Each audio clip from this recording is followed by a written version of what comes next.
মোহনবাগানের 60% পারফরমেন্সেই উড়ে গেল ডায়মন্ড হারবার এফসি। 60% কেন বললাম সেটা ডিটেলসে ভিডিওতে বলছি।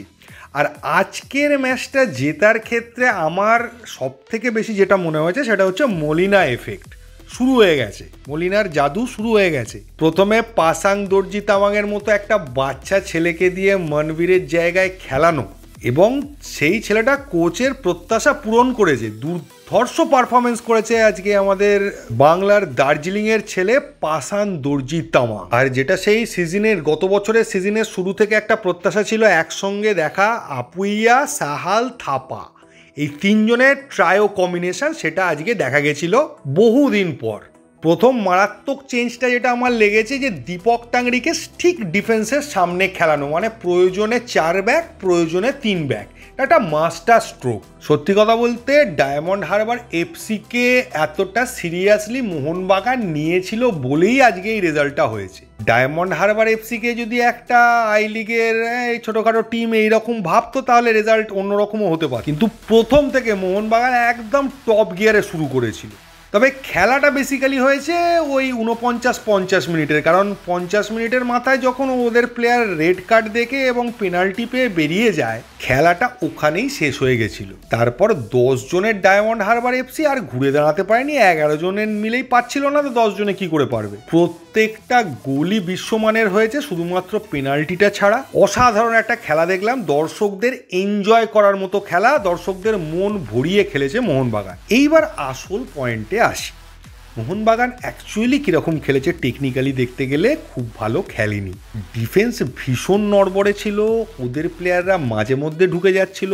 আমি এখান থেকে দেখতে পাচ্ছি যে একজন প্লেয়ার ঢুকছে, যদি ওকে পাস দেয় একটা সোজা পেনাল্টি বক্সের ভেতর দিয়ে ঢুকে যাবে ওদের প্লেয়ার, সেটা না করে যে প্লেয়ারকে গার্ড করে রেখেছে তাকে পাস দিয়ে দিল। আশিস রায় ভুলে গেছিল শুধু ডিফেন্স করাটা ওর কাজ নয়, ভালো খেলাটা ওর কাজ নয়, ওকে দেখতে হবে যে অফসাইড ট্র্যাপ হচ্ছে, যেখানে ট্র্যাপ করছে বাকি সেন্টার ব্যাকরা, তখন ওকে ওরম পেছনে দাঁড়িয়ে থাকলে হবে না, এগিয়ে যেতে হবে।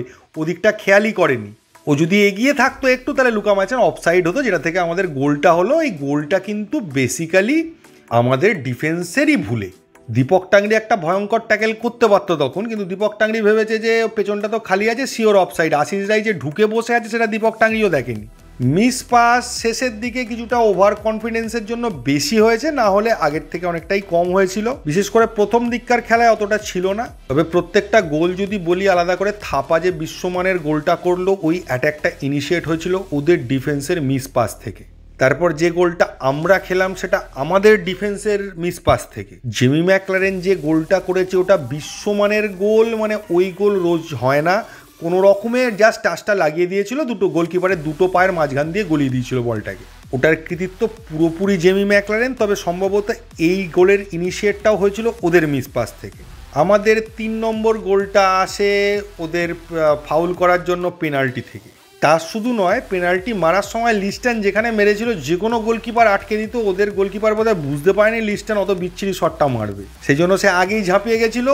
মানে ও যদি একটু কম ইনিশিয়েটিভ নিত হয়তো দাঁড়িয়ে থাকলে বলটা আটকেই যেত আর কি। লিস্টান শটটা মিস করেছিল, যেখানে মারতে চেয়েছিল সেখানে মারতে পারেনি। 4 নম্বর গোলটায় সাহাল প্রপার বলটায় টাচই করতে পারেনি, এটা ভুলভাল টাচ করে দিয়েছিল। ওদের প্লেয়ার রিটার্ন দিয়ে বলেছিল না বাবা তুই একটা গোল করে যা, কারণ সাহালকে প্লেটে সাজিয়ে দিয়েছিল, সাহাল শুধু ভেতরে ঢুকিয়ে দিয়েছে বলটাকে।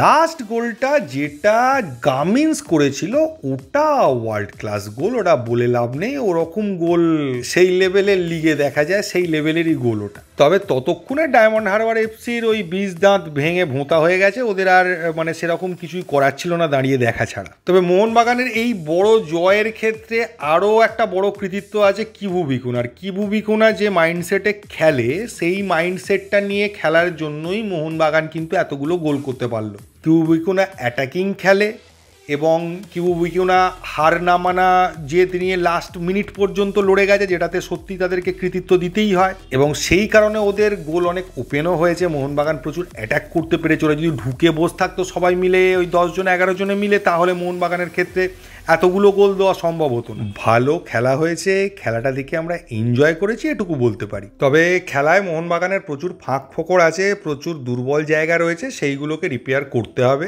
এবং পরের ম্যাচটা ডার্বি, সেটা সম্ভবত 17 তারিখ হতে চলেছে, এরকম একটা খবর আগেই আমি সকালে বলছিলাম আপনাদের। তবে বোঝা গেল মোহনবাগানের কোয়ালিটি, টিম ম্যানেজমেন্ট সব কিছুই অন্যান্য যে কোনো টিমের থেকে অনেকটা আলাদা, লেভেলটাই অন্য জায়গায়। রিজার্ভ বেঞ্চের প্লেয়ারগুলো কি খেলছে, মানে রিজার্ভ বেঞ্চের প্লেয়াররাও ওদের প্লেয়ারের থেকে মনে হচ্ছে যেন অনেক বেটার লেভেলের প্লেয়ার। তবে মোহনবাগানকে সতর্ক থাকতে হবে, পরের ম্যাচগুলো আস্তে আস্তে কিন্তু এবার কঠিন হতে চলেছে। এইবার কিন্তু আমাদের ফুল টিম, ফুল ফ্লেজেডে পুরো শক্তি দিয়ে খেলতে হবে। আজকে যেটা 60% পারফরমেন্স হয়েছে, এরপর থেকে এটা 80%-এর ওপরে নিয়ে যেতে হবে, না হলে কিন্তু এরপর চাপ হবে। কারণ এরপরে সামনে যারা আছে সবই আইএসএলেরই টিম, এবং নর্থ ইস্ট দুর্ধর্ষ পারফর্ম করছে অলরেডি। তো অনেক দিন পর আবার মোহনবাগানের একটা ভালো ম্যাচ দেখলাম, দেখে ভীষণ এনজয় করলাম, তাই মনটা খুশি হয়ে গেল। আপনারাও আশা করি বহুদিন পরে একটা এনজয়মেন্ট পেলেন, সেই কবে আমাদের মরশুম শেষ হয়েছিল। মোহনবাগানের গাড়ি সবে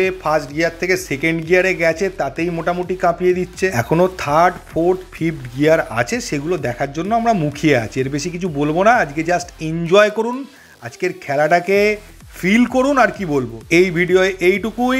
থ্যাংক ইউ, ধন্যবাদ এবং জয় মোহনবাগান।